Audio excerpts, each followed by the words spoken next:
భీమా 2.5 hours run టైమ్తో థియేటర్స్లో release అయ్యి ఇప్పుడు హాట్స్టార్లో రిలీజ్ అయింది. ఇక చూశాక నాకైతే ఒక different and unique concept filled with routine elements అని అనిపించింది.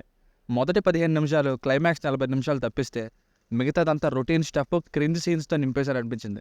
కానీ మధ్యలో యాక్షన్ సీన్స్ అదే ఫైట్ సీన్స్ అయితే బాగున్నాయి. గోపిచంద్ గారిని అనడానికి అయితే ఏం లేదు. One of the finest performance అనే చెప్పాలి ఉంది. స్క్రీన్ ప్రెజెన్స్ అయితే మాస్ కట్అవుట్లా ఉంది సినిమాలో. సో ఇవన్నీ దృష్టిలో పెట్టుకొని చెప్తున్నా, it's one time watchable film. ఫ్యామిలీతో చూడొచ్చు అంటే ఫస్ట్ హాఫ్లో హీరోయిన్ మాలవిక శర్మ గారి లవ్ ట్రాక్ కొంచెం ఇబ్బంది పెట్టచ్చు, మిగతాదంతా చూడొచ్చు. బేసిక్ స్టోరీ లైన్ ఏంటంటే స్టార్టింగ్లోనే పోలీస్ ఆఫీసర్గా వచ్చిన భీమా అలియాస్ హీరో గోపిచంద్ గారికి అక్కడే టీచర్ అయిన మాలవిక శర్మ గారిని నచ్చిన తర్వాత ఏం జరిగింది అన్నదే స్టోరీ. సింపుల్గా 2 ముక్కల్లో చెప్పగలిగే స్టోరీ కాదు, అందుకే బేసిక్గా చెప్పా, మీకు స్పాయిలర్స్ లేకుండా. అసలు స్టోరీ ఏంటో నేను రివీల్ చేయకూడదు. ప్లస్ పాయింట్స్: గోపిచంద్ గారి కటౌట్ని కరెక్ట్గా మాస్ ఎలిమెంట్స్తో చూపించారు. 2 వేరియేషన్స్లోనూ సూపర్ పర్ఫార్మెన్స్ని ఇచ్చారు.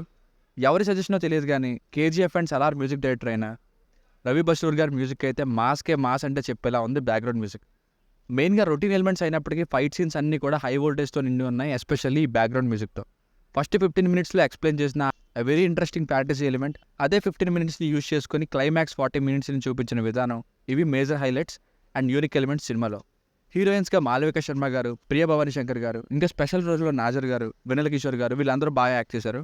సినిమాటోగ్రఫీ మెయిన్గా నైట్ మోడ్ విజువల్స్ బాగా నచ్చాయి. విఎఫ్ఎక్స్ బాగుంది. మైనస్ పాయింట్స్: మొదటి 15 నిమిషాలు చూసి గోపిచంద్ అన్నగారికి ఇలాంటి సినిమా పడింది సూపర్ అనుకుంటాం.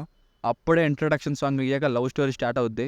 అది ఎలా ఉంటుందంటే కొంత వల్గారిటీతో ఉంటూనే సినిమా శుభ్రంగా వెళ్తే మళ్ళీ హిట్ అయిపోదు, నేను ఎలా అయినా డిస్టర్బ్ చేయాలనేటట్లుగా రొటీన్ ఎలిమెంట్స్తో ప్రీ ఇంటర్వెల్ వరకు క్రింజ్ వేలో తీశారు.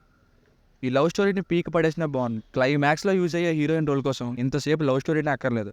సెకండ్ హాఫ్ కూడా చాలా వరకు అలాగే వెళ్ళింది. ఎమోషనల్ టచ్ అదే ఏ విషయంలో అనేది నేను రివీల్ చేయకూడదు, అంత ఇంపాక్ట్ ఇచ్చే విధంగా అయితే లేదు. హీరోయిన్స్ ఇద్దరు రోల్స్లో డెప్త్ లేవు. ఆ లవ్ స్టోరీస్ 2 పెద్దగా కనెక్ట్ అవ్వవు. ఏదో గోపిచంద్ గారి యాక్టింగ్ వల్ల అలా వెళ్ళిపోయింది. రొటీన్గా అసలు ఒక్కో సీన్ వస్తుంటే ఈ సీన్ ఆల్రెడీ ఏదో సినిమాలో చూసేసాం అనే ఫీల్ వస్తుంది.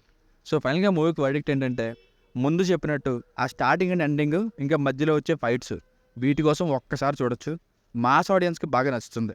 So one time watchable film. దీనికి రేటింగ్ వచ్చేసి ఇది నా ఒపీనియన్ 2.7/5.